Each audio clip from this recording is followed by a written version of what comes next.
Let's go!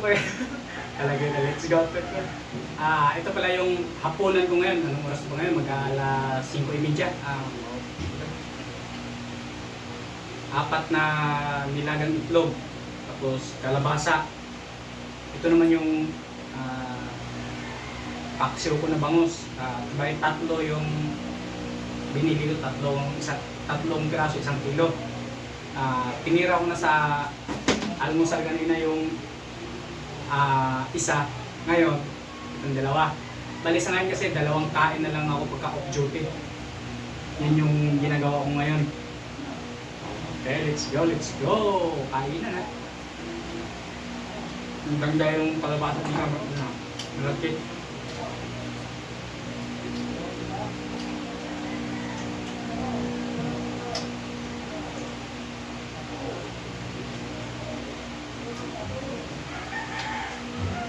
Ito yung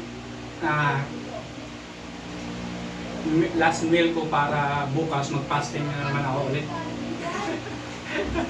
Fasting. Yun sa akin, hindi umad sa akin ha. 2 beses ko kumain ngayong araw na to. Hindi lang na. Kumain pa ako ng green peas at saka isang buong buko. Dito ba tawag na umad?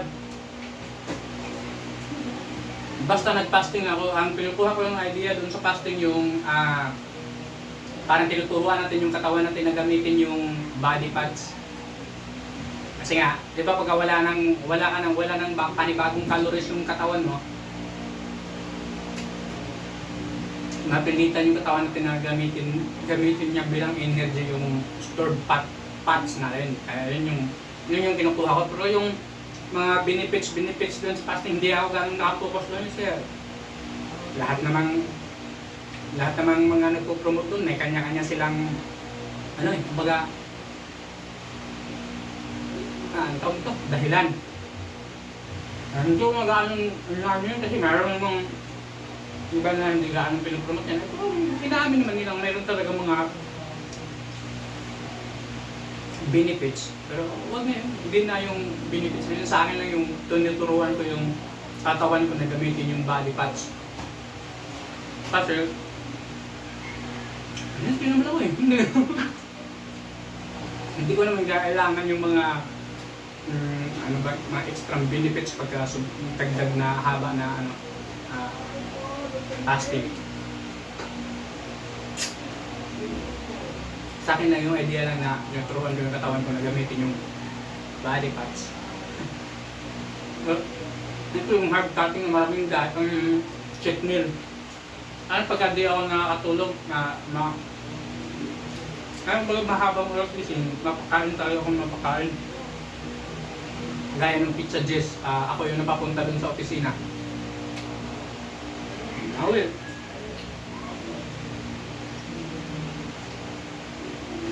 2 times ako kumain ng may rice, tapos lutong kantin pa yung ulam.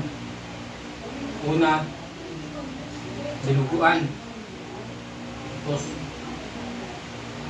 nung tanghali, Bicol Express. Saka, yung isang palaya. May rice. Bigla mo wala ang rice. Kaya na lang kasi talagang ganito lang pagka patulog na ako, yun na yung hindi na ako nagkakanin madalas. Maliban lang pagka may maraming kanin tira, itatayin mo konti.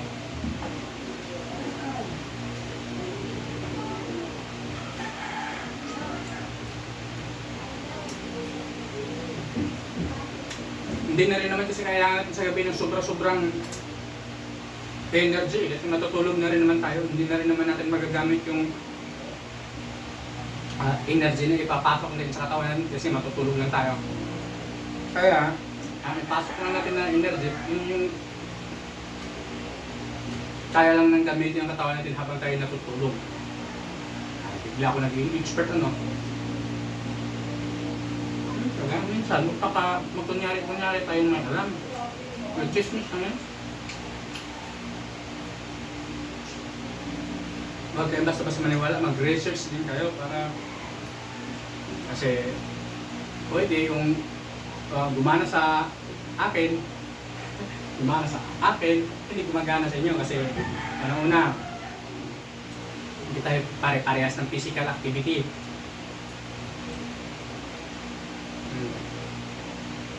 Ano pa ba? Genetics ba? Pwede ba kaya natin yung kasama ng genetics? Basta marami tayong pagkakaiba. So yung katawan din natin, magkakaiba din talaga ng response yan. Kaya pati na medical expert, mga doktor, mga nutritionist, sabi niya, ang kaihuan, hindi pwede magiging type Pedro. Yung mga yung sasabi namin dito, parang guide lang. Para magkaroon din kayo ng idea. O okay, ganito lang, ganyan. Yun lang din naman yung ginagawa ko. Hindi ko 100% ginagaya yung mga napanood ko. Nakuha ko lang yung mga ideas na sa tingin ko pwede sa akin, pwedeng i-apply sa lifestyle ko. Ay, pabang-ibang hirap kasi yung gumagamit ng mga term dito. Basta yun, bahala na kayo.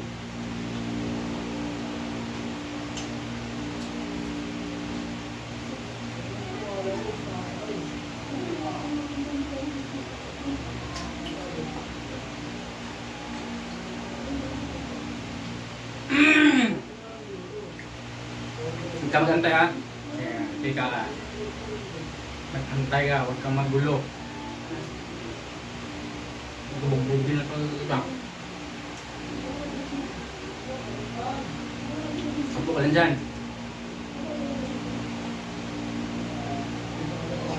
Gusto bumawin. Kukwento-kwento ko. Pagkat ko yung kwento ko. Kumuling nga.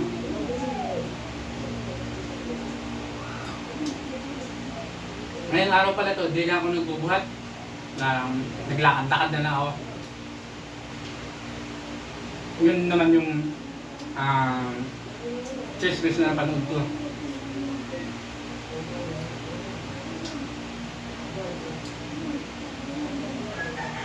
Pag gusto mo pa i-patch yung gagamitin ng katawan mo bilang energies habang nagka-cardio, lakad lang daw.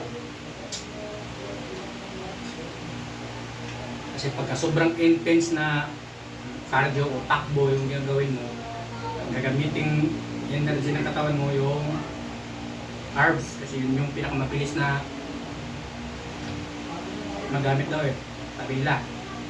Sabi lang din nila yun. Sila naman yung expert, hindi naman ako expert. Kwento lang nila yun.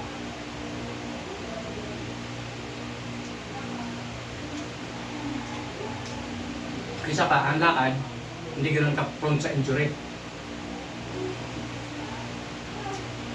Hindi yung pressure yung tuhod natin, yung sakong. Basta yun. Naglakad-lakad ako ng mga siguro isang oras. Yun na yun. Pag uwi, kain, tulog.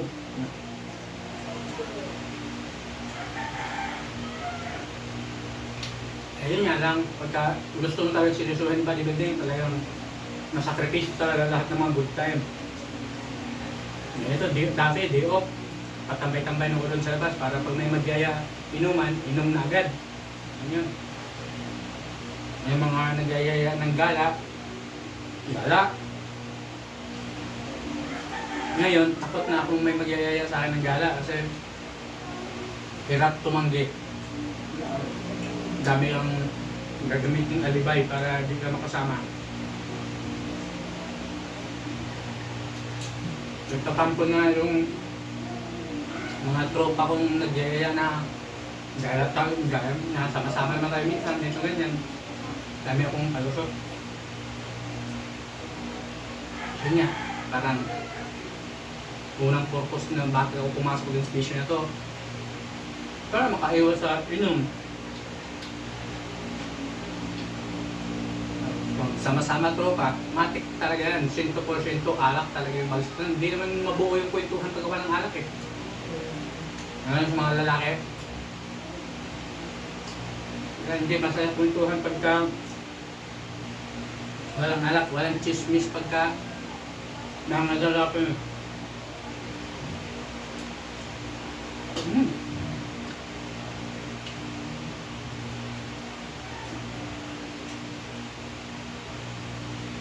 walang alak eh.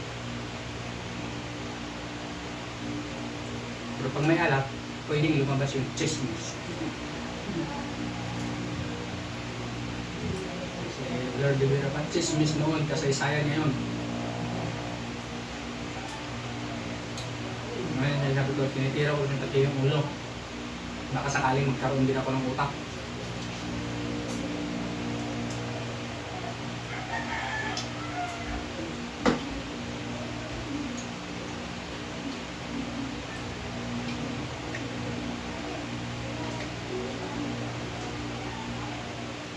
Ito palang itlog ko, 4.20 nito ha, 4.20 lang to. Kaya 20 piraso, tapos magkano ba binayaran ko kanina? 1.55 sa bangus. Tapos 20 na kalabasa. Magkano na yun? Mahina ko math eh. Sa 40 plus 150, 200, ano ito bakit 200? 190. 5 pala, may 5 pala.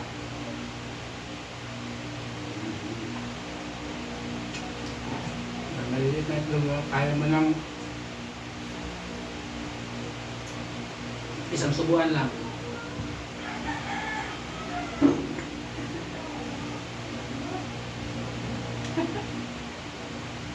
Okay, sold na. Pwede mo na magpakuya-kuy-kuya-kuy. Ito, tapos flex tayo na pang prank same na flex kasi bagong tayo. Relax lang muna.